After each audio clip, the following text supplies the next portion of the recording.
বাদশা হারুন রশিদের সন্তান যখন কোরআন তেলাওয়াত করে গো, হঠাৎ করে একজন আল্লাহর ওলির সামনে দিয়ে রাস্তা দিয়ে আসতেছে। রাস্তা দিয়ে এসে কই, বাবা তুমি কি করো? কই আমি কোরআন তেলাওয়াত করি। কই তোমার কাজ কি? কই আমি একজন রাজমিস্ত্রি। কই সুবহানাল্লাহ। কই তুমি রাজমিস্ত্রি, আমি তো রাজমিস্ত্রি কি খুঁজতেছি। কই তাহলে ঠিক আছে, আমি আপনার বাড়ির মধ্যে যাবো। কন্যা সুবহানাল্লাহ। বাদশা হারুন রশিদের সন্তানটা ডাক দিয়া কয়, আমি রাজমিস্ত্রি, আমি আপনার সঙ্গে যাইব। এমন অবস্থায় তার বাড়ির মধ্যে নিয়ে যাইল। যাইয়া ডাক দিয়া কয়, তোমার মাইনা করো, তোমার টাকা কত? একদিন যে তুমি আমার বাড়ির মধ্যে কাজ করবা, একদিন কাজ করার পরে তোমার মাইনাটা কি, তোমার হাতিয়াটাকে?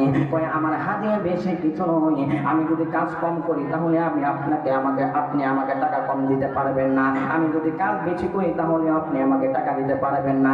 এরকম করিয়া বাদশা হারুন রশিদের সন্তান, মাত্র 15 বছরের সন্তান, 5 জনের যে কাজ করতে পারে, একটা বাদশা হারুন রশিদের সন্তান সেই কাজ করতে। কোন সুবহানাল্লাহ।